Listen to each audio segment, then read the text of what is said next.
When I saw Karen Miller standing on my grandfather's dock at dawn, holding a crowbar and what looked like official papers, I knew my peaceful lake cabin retreat was about to become a battlefield. What I didn't know was that by the time this was over, I'd owned the ground beneath the very clubhouse where she held court as HOA president. My name is David, and this is the story of how one woman's obsession with control led to the most satisfying legal victory of my life. But it's also a story about family legacy, small-town corruption, and the moment I realized that sometimes you have to fight fire with fire. The lake cabin had been in my family for 67 years. My grandfather, Harold Brennan, built it himself in 1957 on 2 acres of pristine lakefront property in Cedar Lake, Minnesota. Every summer of my childhood was spent there, fishing with Grandpa at sunrise, swimming with cousins until our lips turned blue, and falling asleep to the gentle lapping of waves against the shore. When Grandpa passed 5 years ago at 91, he left the cabin to me. Not to my parents, not to be divided among the family to me. His letter was simple. David appreciates the peace this place brings. He'll protect it. For 5 blissful years, I did exactly that. I worked remotely as a software consultant, spending half my time at the cabin, the other half at my apartment in Minneapolis. The cabin became my sanctuary, my creative space, my connection to something real in an increasingly digital world. The trouble started when Pine Ridge Estates was built. What had once been undeveloped woodland on the other side of the lake was transformed into a luxury subdivision of 43 homes, each starting at $800,000. With the new development came the Pine Ridge Homeowners Association, and with the HOA came Karen Miller. Karen was in her mid-50s, with perfectly styled blonde hair that never seemed to move in the wind and a voice that carried across water like a foghorn.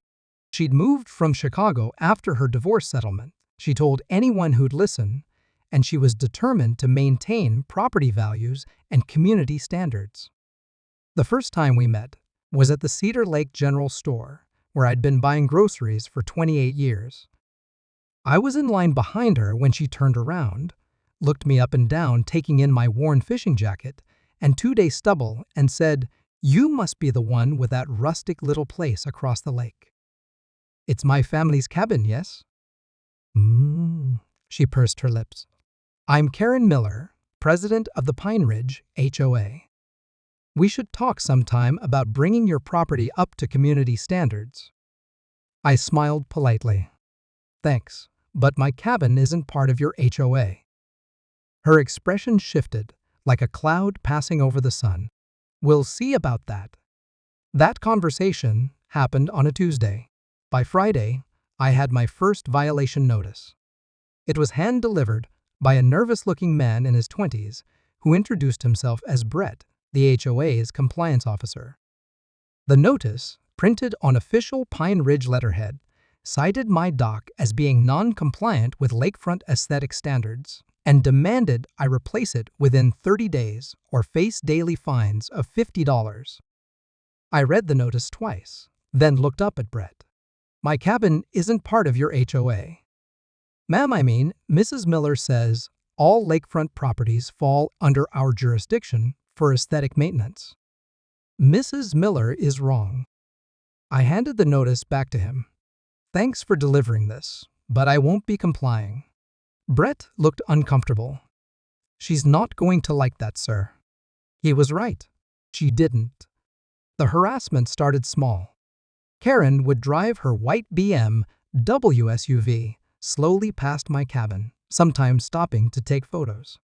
She'd organize lakefront beautification walks that somehow always ended with a group of Pine Ridge residents standing at the edge of my property, pointing and whispering. Then came the complaints to the county. Noise violations for running my generator after 10 p.m., except I didn't have a generator. Accusations of illegal dumping based on a pile of firewood I'd been seasoning for winter. A claim that my dock was encroaching on public waterway access. It wasn't. Each complaint required me to take time off work, drive to the county offices, and provide documentation proving my innocence. Each one was eventually dismissed, but the process was exhausting and expensive. "She's trying to wear you down," my neighbor Tom Garrett told me one evening as we sat on his porch, which was just barely visible through the trees that separated our properties. Tom had owned his place for 30 years and had watched the lake transform from a quiet retreat to what he called a battleground between old and new money. "But why?" I asked. "My cabin doesn't affect her at all. We're on opposite sides of the lake." Tom was quiet for a moment, sipping his beer and watching the sun set over the water. "Some folks can't stand seeing others live free when they've trapped themselves in golden cages. Your cabin reminds her of what she gave up." That night, lying in the cabin's small bedroom, listening to the night sounds of the lake, I thought about Tom's words. Maybe he was right. Or maybe Karen Miller was just a bully who'd found a new target. Either way, I wasn't backing down. This was my grandfather's legacy, my sanctuary, my home. If she wanted a fight, she'd pick the right person to give her one. What I didn't realize was that Karen had been planning something far more devastating than harassment and frivolous complaints. Something that would threaten the very ownership of the land my family had called home for over half a century. The registered letter arrived on a gray October morning, delivered by a postal worker who looked apologetic as he handed it over. The return address made my stomach drop: Hoffman, Bradley and Associates, attorneys at law. Inside was a legal document I'd never imagined I'd receive, a notice of eminent domain proceedings, claiming that my property was needed for essential community infrastructure development and would be acquired by the Pine Ridge Homeowners Association for fair market compensation. I read it 3 times before the words sank in. They were trying to take my cabin, not just fine me or harass me, actually seize my family's property. The letter gave me 30 days to respond or vacate voluntarily. Attached was an appraisal valuing my 2 acres and cabin at $280,000, about half what I knew it was worth, and a fraction of what the land would be worth if developed. I called the law firm immediately. The receptionist transferred me to James Bradley, who spoke in the measured tones of someone delivering bad news professionally. "Mr. Brennan, I understand this comes as a shock. However, my clients have legitimate concerns about public safety and community standards. Your property has become a, shall we say, impediment to proper lakefront management." What does that even mean? The HOA has documented numerous violations of local ordinances, environmental concerns, and public safety issues stemming from your property. Rather than pursue costly litigation, they're offering a clean resolution that benefits everyone. My cabin has been there for 67 years without any problems. Times change, Mr. Brennan. I'd recommend consulting with your own attorney, but I should warn you fighting eminent domain is expensive and rarely successful. The offer on the table is generous, considering. I hung up, shaking with rage and disbelief. Generous? They were trying to steal my family's legacy for pocket change. That evening, I drove to Tom's place and showed him the letter. He read it twice, his weathered face growing darker with each page. "Dave, this is bad. Real bad." He handed the papers back to me.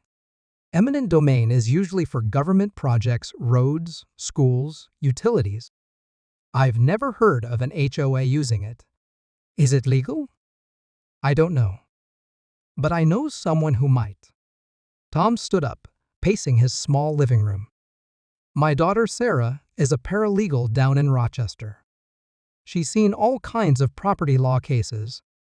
Let me call her." Sarah Garrett turned out to be a godsend. When Tom explained the situation, she was immediately suspicious. "Dad, HOAS can't just declare eminent domain." Her voice came through Tom's speakerphone. "That's a government power. Someone's either lying or there's something bigger going on here." "What do you mean?" I asked. Eminent domain requires what's called public use. The land has to be taken for something that benefits the public, not private interests. If an HOA is claiming eminent domain, they'd need government backing. That means either the county or the state has signed off on this. My heart sank. If the government was involved, I was truly outgunned. But here's the thing, Sarah continued. Government agencies have to follow strict procedures for eminent domain. Public hearings, environmental reviews, fair market appraisals by certified appraisers. If any of those steps were skipped or done improperly, the whole thing falls apart. She agreed to look into the case for me, and within 3 days, she called back with disturbing news. David, there's no record of any eminent domain proceedings against your property in the county database. No public hearings scheduled, no environmental impact studies, no government filings at all. So what does that mean? It means someone's running a scam. The law firm might be legitimate, but they're not representing the government, they're representing the HOA, and the HOA has no legal authority to seize your property. Relief flooded through me, followed immediately by anger. So this is all fake? The threat is fake, but the lawsuit probably isn't. They can't take your land through eminent domain, but they can tie you up in court for years with bogus claims. It's lawfare, using the legal system to financially drain you until you give up. That night, I couldn't sleep. I kept thinking about my grandfather, about the summers we'd spent together at the lake. He'd survived the Depression, World War II, and decades of hard work to build something permanent for his family. Now, a woman from Chicago who'd been here less than 2 years thought she could steal it with fake legal papers and intimidation. The next morning, I drove to the Pine Ridge Estates Clubhouse. The clubhouse was an impressive building all glass and stone, overlooking the lake from a manicured hill. Inside, the lobby was decorated with expensive furniture and local landscape photography. A young woman at the reception desk looked up as I entered. "I'm here to see Karen Miller," I said. "Do you have an appointment?" "Tell her David Brennan is here to discuss her legal threat." 5 minutes later, Karen emerged from a back office, flanked by 2 other women I didn't recognize. She looked me up and down the same way she had at the general store, but this time her expression was predatory. "Mr. Brennan, I assume you've received our correspondence. You mean your fake eminent domain claim?" "Yeah, I got it." Her smile never wavered. "I don't know what you mean by fake. Our legal team has been very thorough." "Thorough at fraud, maybe?" Sarah Garrett checked with the county. "There's no government eminent domain action against my property because no government agency requested one." "You're lying." For the first time, Karen's composure cracked slightly. "I think you should leave." "Gladly. But understand this, if you want my family's cabin, you'll have to take it the honest way. No more fake legal threats. No more harassment. If you've got legitimate complaints, file them properly. If not, leave me alone." I turned to go, but Karen's voice stopped me. "Mr. Brennan, you might want to check your property lines. Sometimes families pass down inaccurate information." The way she said it sent a chill down my spine. It wasn't a random threat. It was specific, calculated, like she knew something I didn't. That evening, I drove back to the cabin and walked the property boundaries, following the metal stakes and painted trees my grandfather had shown me as a child. Everything looked right, but Karen's words echoed in my mind. Sometimes families pass down inaccurate information. What if there was something about the property I didn't know? What if my grandfather's confidence in our ownership had been misplaced? What if Karen Miller wasn't just a bully with fake legal papers? What if she had found a real vulnerability I'd never considered? As I stood on the dock, where this had all started, watching the lights come on in the Pine Ridge houses across the lake, I realized that Karen's war against my cabin was about to enter a new phase. and I had no idea how deep the danger really went. The call came at 6 a.m. on a Saturday. Sarah Garrett's voice was tight with excitement and something that sounded like worry. "David, I need you to get to the county recorder's office on Monday morning. There's something about your property deed that doesn't make sense." I sat up in bed, immediately alert. "What do you mean?" "I've been digging deeper into the legal research, trying to understand where Karen Miller's confidence is coming from. I pulled all the property records for your land, going back to the original survey in 1952. And your grandfather's deed from 1957 shows him purchasing 2 acres of lakefront property from the Hendricks family. Clean title, no liens, no restrictions. But there's a survey from 1954, 3 years earlier, that shows something different." My mouth went dry. Different how? "The 1954 survey shows your 2 acres plus an additional half-acre peninsula that extends into the lake. That peninsula is where the Pine Ridge Marina and boat launch are now located." I was quiet for a long moment, processing what she was telling me. "Are you saying my family might own part of Pine Ridge?" "I'm saying there's a discrepancy between the surveys, and discrepancies like that are worth investigating, especially if someone else has figured it out already." Monday morning found me at the county recorder's office, a gray building that smelled of old paper and copy machine toner. The clerk, a middle-aged woman named Mrs. Patterson, helped me pull the relevant files. "Property disputes go back decades sometimes," she told me as she handed over a thick folder, "especially around the lake. The original surveys were done by hand, and the lake level has changed over the years. Creates all sorts of confusion." The documents painted a complex picture. In 1952, the Hendricks family had owned 12 acres of lakefront property, including what was now my cabin site and what was now the Pine Ridge Marina. In 1954, they had the entire tract surveyed, apparently planning to sell it in pieces. The 1954 survey clearly showed my grandfather's eventual 2 acres plus the half-acre peninsula. But when the actual deed was written in 1957, only the 2 acres were included. The peninsula remained with the Hendricks family until 1998, when it was sold to Pine Ridge Development Corp., the company that built the current subdivision. "Mrs. Patterson," I said, studying the survey side by side, "is it possible that my grandfather was supposed to get the peninsula, but it was left off the deed by mistake?" She looked at the documents over her reading glasses. "Honey, I've seen stranger things. Back then, a lot of deals were done on handshakes and written up later. If your grandfather paid for that peninsula, but the deed didn't include it, then I might still own it?" "You might, but proving it after all these years would be tough. You'd need evidence that your grandfather intended to buy the peninsula and paid for it." I spent the rest of the morning copying documents and trying to understand the legal implications. If I actually owned the peninsula, it would mean Pine Ridge had built their marina on my land without permission. It would also mean Karen Miller's elaborate campaign against my cabin was motivated by more than just aesthetics. She was trying to eliminate a property owner who might have a legitimate claim against her precious HOA. But I needed proof, and the only person who might have that proof had been dead for 5 years. That evening, I called my mother in Phoenix. "Mom, I need to ask you about Grandpa's cabin purchase. Do you remember anything unusual about it?"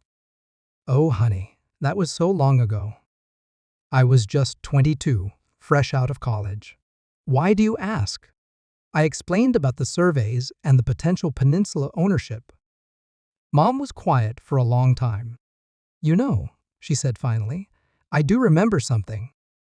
After Grandpa bought the cabin, he was upset about something. He kept saying Harold Hendricks had gone back on his word. I never knew what he meant. Do you remember anything else? Any papers? Any conversations?" "Well, There might be something in the attic storage.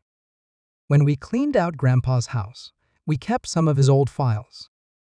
I never went through them, too painful. But if there's evidence of what he paid for, it might be there. The next weekend, I drove to Phoenix. My parents' house was in a retirement community where every building looked the same and the desert landscaping required no maintenance. Mom met me at the door with a sad smile. "I've been thinking about what you told me all week. If Karen Miller is trying to steal the cabin, Grandpa would have fought her tooth and nail." The attic was stifling hot, even in December.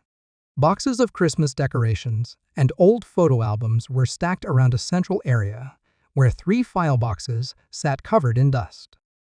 The labels, written in my grandfather's careful handwriting, read Property Cedar Lake. Inside the first box were the usual documents: insurance papers, tax records, maintenance receipts. But at the bottom of the second box, I found something that made my heart race. A manila envelope marked Hendricks Agreement 1957. Inside was a carbon copy of a hand-typed agreement between my grandfather and Harold Hendricks. The agreement was for the sale of 2.5 acres of lakefront property, including cabin site and boat peninsula, for the sum of $3,200. 2.5 acres. Not 2. The peninsula was supposed to be mine. But there was more. Also, in the envelope was a letter from Harold Hendricks to my grandfather, dated 6 months after the sale. "Harold, I know we agreed on the peninsula, but my lawyer says including it would complicate the boat launch permits the county wants to build someday. I can let you keep using it for your dock, and we'll sort out the ownership later. Hope you understand. H. Hendricks." The county boat launch was never built. Instead, 40 years later, Pine Ridge Development had built their marina on what should have been my family's land. I sat in the sweltering attic, holding documents that could change everything. Not only did I have proof that my grandfather had paid for the peninsula, but I had evidence that the Hendricks family had acknowledged the ownership dispute in writing. The question was, what could I do about it now, decades later? The answer came from an unexpected source. When I returned to Minnesota and showed the documents to Sarah Garrett, she immediately connected me with a real estate attorney in Minneapolis named Patricia Wells. Patricia was in her 60s, with gray hair and sharp eyes behind wire-rimmed glasses. She studied the documents for 20 minutes before looking up at me. "Mr. Brennan, this is what we call a quiet title action. Your family has a legitimate claim to property that's been improperly occupied by others for decades. Can we win? We can certainly try.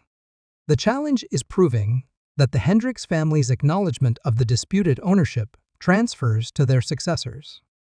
Pine Ridge Development bought the property in good faith, believing they had clear title. But they built on land they didn't actually own? Potentially, yes. And here's the interesting part. If we can prove your claim to the peninsula, Pine Ridge would have to either compensate you for the land or remove their marina." I felt a slow smile spreading across my face. "How much compensation are we talking about?" Patricia pulled out a calculator. "Lakefront property in that area is going for about $40,000 per acre now. The peninsula is approximately half an acre, but with the marina improvements." She paused, running numbers. "I'd estimate the current value at somewhere between $60,000 and $80,000. And if they refuse to pay, then they'd have to tear down the marina and boat launch and restore the land to its natural state." For the first time in months, I felt like I had a weapon that could match Karen Miller's aggression. She wanted to play legal hardball? Fine. But she'd picked a fight with someone who had better lawyers and a stronger claim than she'd ever imagined. That night, I sat on my grandfather's dock, looking across the lake at the Pine Ridge Marina. Boats bobbed gently at their slips, and the clubhouse glowed with warm light from an evening HOA meeting. Karen Miller thought she was fighting to protect her community's property values. What she didn't realize was that she'd been waging war against the rightful owner of the very ground her precious clubhouse sat on. Because, as Patricia Wells had explained to me that afternoon, the peninsula wasn't just a boat launch. According to the surveys, it extended far enough inland to include the foundation of the Pine Ridge Clubhouse itself. In trying to steal my cabin, Karen Miller had exposed herself to losing the heart of her HOA kingdom. And I was about to make sure she understood exactly what that meant. The quiet title lawsuit hit Pine Ridge like a bomb. Within hours of Patricia Wells filing the papers, my phone started ringing with calls from reporters, HOA board members, and lawyers. But the call I was waiting for came at exactly 9 a.m. the morning after filing. "Mr. Brennan? This is James Bradley. I think we need to talk." Bradley's law office was in downtown Minneapolis, occupying 2 floors of a glass tower that screamed expensive legal fees. He met me in a conference room with floor-to-ceiling windows overlooking the Mississippi River, accompanied by a younger associate and a woman I didn't recognize. "Mr. Brennan, I'd like you to meet Margaret Pine, president of Pine Ridge Development Corporation." Margaret Pine was in her 70s, impeccably dressed, with the bearing of someone accustomed to getting her way. She looked at me like I was a stain on her conference table. "Young man, I understand you're claiming ownership of our marina property." "I'm not claiming anything. I'm proving it." Bradley slid a folder across the table. "We've had time to review your documentation. While there appears to be some confusion about the original property boundaries, Pine Ridge Development has invested over $2 million in marina improvements based on clear title going back 26 years. "Clear but incorrect title," Patricia Wells said smoothly. She'd insisted on attending this meeting, and I was grateful for her presence. "Your client built on property they didn't own. The quality of their improvements doesn't change that fact." Margaret Pine's voice was ice cold. "What do you want?" "Fair compensation for the use of my client's property, plus immediate recognition of his ownership rights." "How much?" Patricia consulted her notes.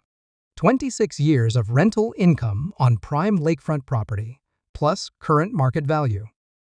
"We calculate that at approximately $400,000. The silence in the room was deafening. I could see Bradley doing quick math in his head, while Margaret Pine's face grew progressively redder. "That's ridiculous," Pine finally said. "We'll fight this." "That's your right," Patricia replied. "But I should mention that our title research has uncovered another interesting detail." She opened her own folder and pulled out a survey map. "The peninsula property that Mr. Brennan owns doesn't just include the marina. According to the 1954 survey, it extends to within 15 feet of your clubhouse foundation." Bradley leaned forward. "What are you saying?" "I'm saying that if Mr. Brennan chooses to develop his peninsula property, he could legally build a structure that would block the clubhouse's lake view, interfere with marina operations, and significantly impact Pine Ridge property values." I fought to keep my expression neutral, but inside I was grinning. Patricia had found the perfect leverage. Margaret Pine stood up abruptly. "This meeting is over. You'll be hearing from our attorneys." As we walked to the parking garage, Patricia was almost smiling. "They'll be back within a week with a settlement offer. The threat to their property values is real, and every day this lawsuit continues damages their ability to sell homes." She was right. 3 days later, Bradley called with an offer, $200,000 cash, plus formal recognition of my ownership of the peninsula, in exchange for agreeing never to develop the property in a way that would interfere with Pine Ridge operations. It was a good offer, but I wasn't ready to settle. Because I'd realized that this fight was about more than money. It was about justice for my grandfather and accountability for Karen Miller's campaign of harassment.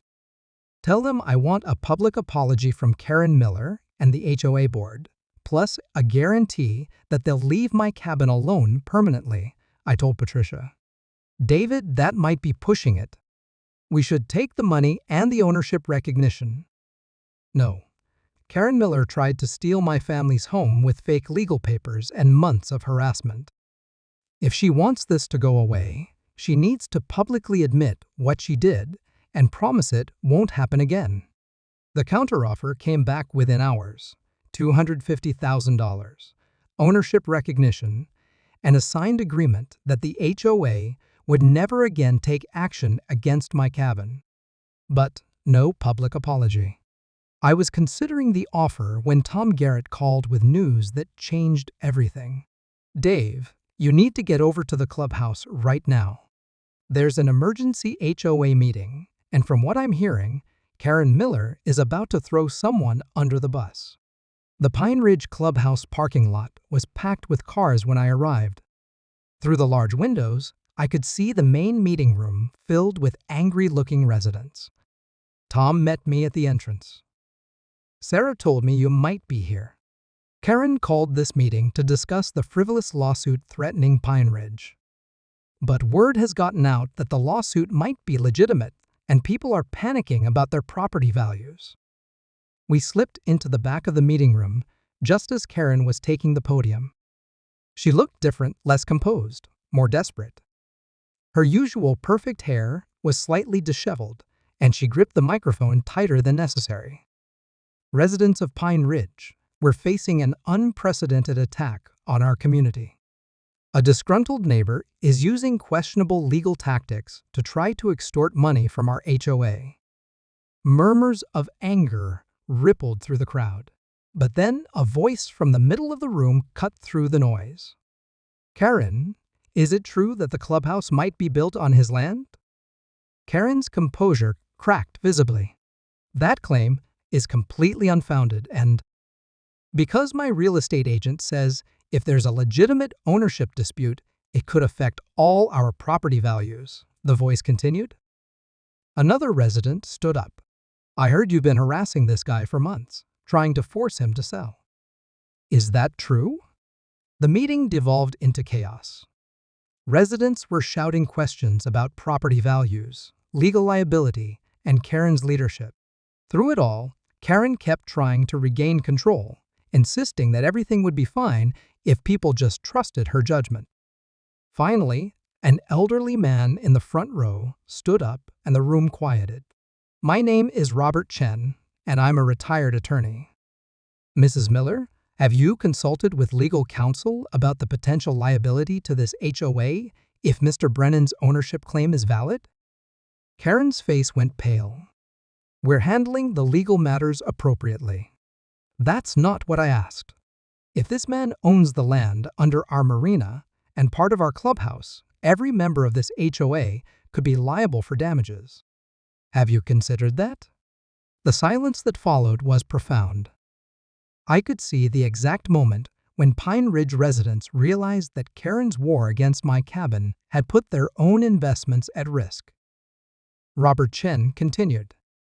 I move that we immediately terminate Karen Miller as HOA president and authorize the board to settle this lawsuit on whatever terms are necessary to protect our community. The vote wasn't even close. 47 residents voted to remove Karen as president. 3 voted against Karen herself and 2 friends who seemed too shocked to understand what was happening. As the meeting broke up and residents filed out in worried clusters, Karen Miller stood alone at the podium, staring at the voting tally in disbelief. Her perfectly orchestrated campaign against my cabin had destroyed her own position and united her community against her. Tom nudged me toward the exit.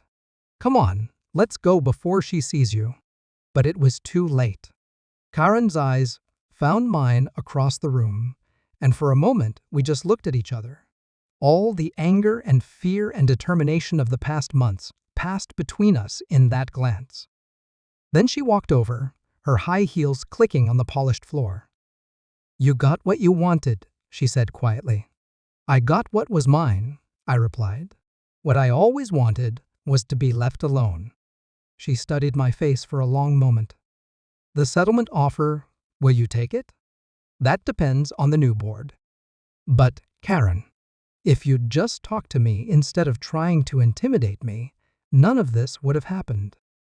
My grandfather's land deed has been public record for 67 years. A simple title search would have shown you the problem.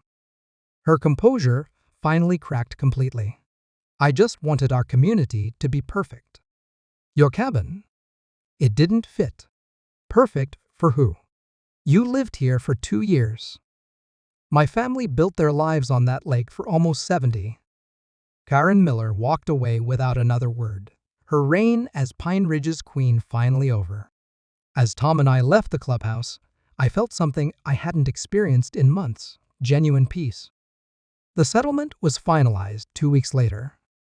The new HOA board, led by Robert Chen, agreed to Patricia's full terms, $300,000 compensation, formal recognition of my ownership of the peninsula, and a permanent covenant protecting my cabin from any future HOA interference. But the most satisfying part wasn't the money. It was the letter of apology, signed by every member of the Pine Ridge board, acknowledging that the HOA had acted inappropriately in attempting to interfere with Mr. Brennan's legitimate property rights, and expressing their commitment to peaceful coexistence as lake neighbors. Spring came early to Cedar Lake that year. By mid-April, I was back to my normal routine of working from the cabin, fishing at dawn, and enjoying the peace my grandfather had built into this place. But now there was something extra: a half-acre peninsula that was officially, legally, undisputedly mine. I decided to develop it, but not in a way anyone expected. Instead of building a dock or boathouse that would interfere with the Pine Ridge Marina, I created something my grandfather would have loved: a small memorial garden with native plants, a few benches, and a bronze plaque dedicating the space to Harold Brennan, who built this family's sanctuary with his own hands. The garden opened in June, and to my surprise, several Pine Ridge residents attended the dedication ceremony. Robert Chen gave a short speech about learning from conflict to build community, and even Margaret Pine from the development company came to pay her respects. Karen Miller wasn't there. She'd sold her house in May and moved back to Chicago. I heard through Tom that she'd taken a loss on the sale, something about the property market being unpredictable after the lawsuit became public knowledge. The settlement money went into a trust fund for maintaining the cabin and peninsula in perpetuity. Whatever happens to my family in the future, my grandfather's sanctuary will remain exactly what he intended: a place of peace on a beautiful lake. These days, I get visitors sometimes. People who've heard the story and want to see the cabin that stood up to an HOA. They always ask the same question: how did you know you'd win? The truth is, I didn't. When Karen Miller first threatened my cabin, I had no idea about the peninsula, the surveys, or the legal errors that had been hiding in county records for decades. I just knew that my grandfather had left me something precious, and I wasn't going to let a bully take it away without a fight. Sometimes standing up for what's right means you discover you had more power than you realized. Sometimes fighting to keep what you have leads you to find what you never knew was yours. My grandfather built this cabin as a retreat from the world's complications. He never could have imagined that his grandson would use it as a headquarters for a legal war. But I think he would have approved of the outcome. The cabin is safe, the family legacy is protected, and the bully learned that picking on peaceful people sometimes means finding out they're stronger than they look. As I write this, it's sunset on Cedar Lake. The Pine Ridge Marina is busy with evening boaters. The clubhouse is hosting what sounds like a birthday party, and my peninsula garden is attracting fireflies as darkness falls. Karen Miller wanted to create a perfect community by eliminating anything that didn't fit her vision. What she created instead was a reminder that perfection built on other people's losses isn't perfect at all. It's just pretty-looking injustice. But sometimes, if you're patient and stubborn and lucky enough to have a grandfather who kept good records, Injustice gets corrected. Sometimes the little guy wins, the bully gets stopped, and the lake returns to the peace it was always meant to hold. If you've dealt with HOA overreach or know someone who has, I'd love to hear your story in the comments. And if you want to hear more stories about standing up to bullies and finding justice in unexpected places, consider subscribing to this channel. Because there are a lot more Karens out there, and a lot more people like my grandfather who built something worth protecting. The lake is quiet tonight, just the way Harold Brennan intended it to be.